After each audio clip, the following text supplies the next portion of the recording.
उसके बाद तुम्हारे बेटा की मिलहार चलाने दूंगा। रानी तारा बोली पिया पागल हो गए, पागल हो गए हो।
तारा कहने लगी पिया मेरे बेटा की लहर जलाने दो। महाराज हरिचंद कहने लगे अगर तुम लहर जलाना चाहती हो कोई बात नहीं, लेकिन तुमने मेरे गंगा घाट पर और गागर नहीं उठवाई थी, मैं भी तुमने उपाय बताया था, मैं भी तुम्हें उपाय बता रहा हूँ।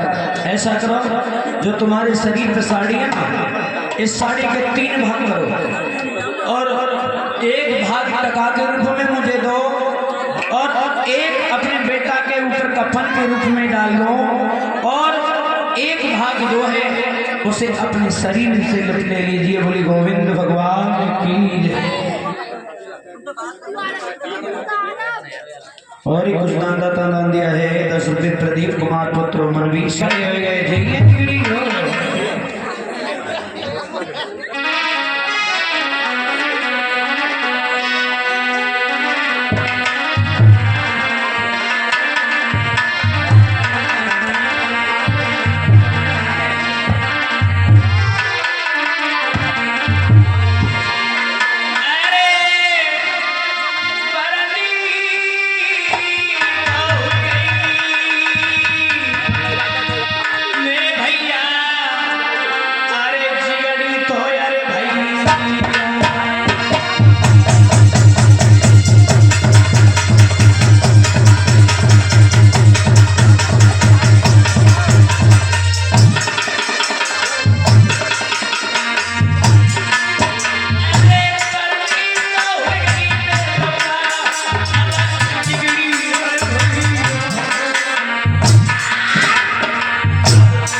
का नाम बताओ जी।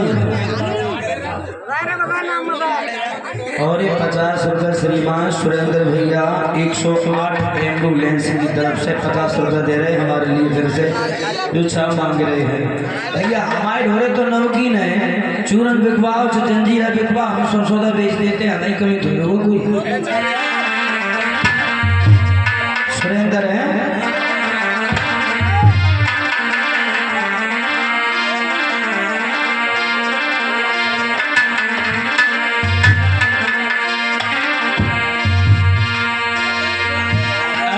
सुरेंद्र भैया जी आई रहे हैं धीरे धीरे और आई रहे धीरे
बोलिए गोविंद भगवान की जय।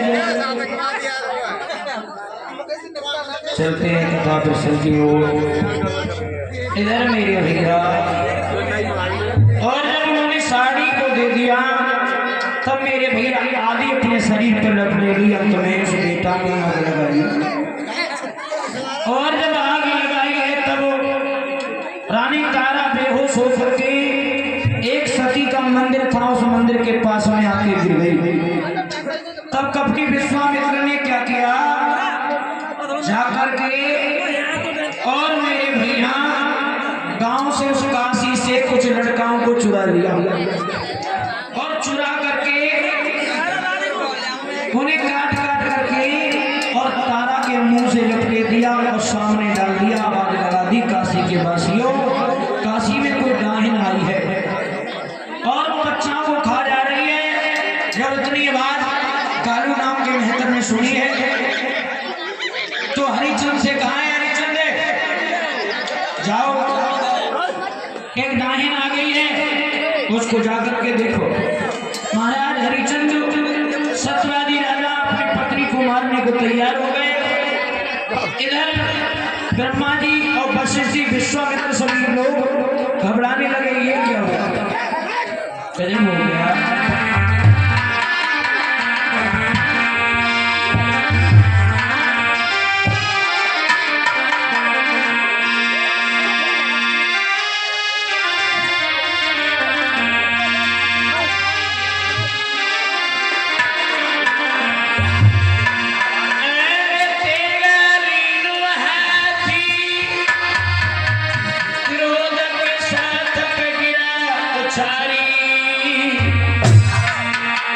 महाराज हरिचंद ने अर्थ दिए जान से मारी रे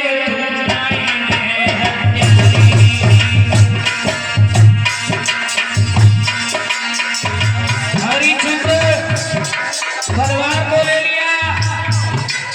रानी तारा पड़ी हुई है और रानी तारा जी जैसे ही होश हुई है बोली, क्यों अरे मारो, अरे क्यों नहीं मारते, मारो नहीं, वो नाइनो मारते क्यों नहीं, गजब हो गया।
इसको जान से मारना चाहता है। उसी समय पीछे से आकर के तलवार को पकड़ लिया विश्वामित्र, गुरु वशिष्ठ, अन्य देवता और भी आ गए और कहने लगे महाराज इनको मत मारो, ये तुम्हारी रानी है। हरिचंद बोले बाबा मैं तुम्हारे हाथ जोड़ रहा हूँ, तुम्हारे जैसा ही बाबा एक हमारा राजपाट ले गया, आज तक दर दर मारे फिर रहे, चले जाओ। ये हत्यारे ने इसको मैं मारूंगा। बोले नहीं, मैं विश्वामित्र हूँ। वशिष्ठ बोले बेटा ये तुम्हारी परीक्षा ले रहे थे, आप परीक्षा में पूर्ण हो गए। बोलिए गोविंद भगवान की। और जब मेरे भैया कहा अब चिंता ना करो, तब विश्वामित्र को समझाया वशिष्ठ ने कि बताओ मेरा शिष्य जैसा मैं कहता था वैसा ही है। बोले हाँ तुम्हारा शिष्य वैसा ही है। जीत किसकी हुई? विश्वामित्र यानी वशिष्ठ की। बोलिए गोविंद भगवान की। क्योंकि वशिष्ठ में और विश्वामित्र में ही बहस हुई थी इस बात के पीछे। उसी समय मेरे भैया उनसे कहा है कि आप अपना राज सिंहासन संभालिए।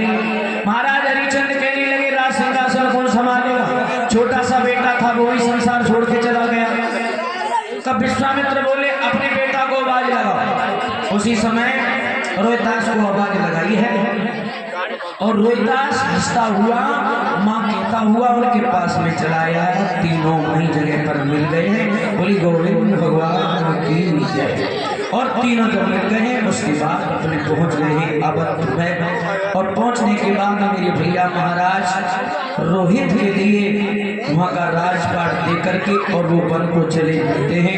बोलिए आनंद कंद भगवान की।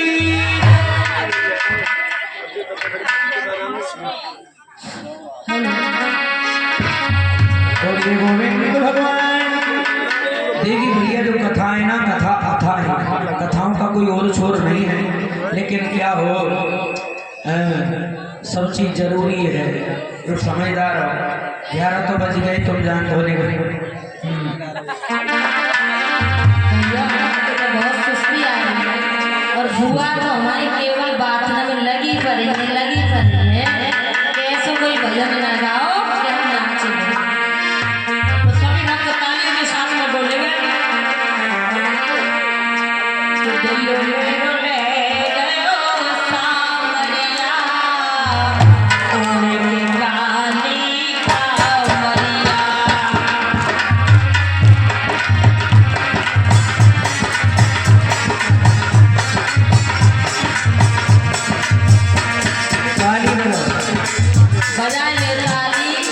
और ये 201 रुपया हमारे बड़े भाई हैं, जो हमारे भाई हैं वीरेश हमसे बड़े हैं। 201 रुपया मेरे लिए दी जा रही है। कथा सुनने आए थे और भी हमारे गांव के लोग आए हैं कथा सुनने के लिए। तो भगवान से आशा करें कि भगवान हमें इसी तरह से आगे बढ़ाते रहे, समाज में सम्मान मिलता रहे। बोलिए गोविंद भगवान की। सभी भक्त मिलकर के बोलेंगे दिलों में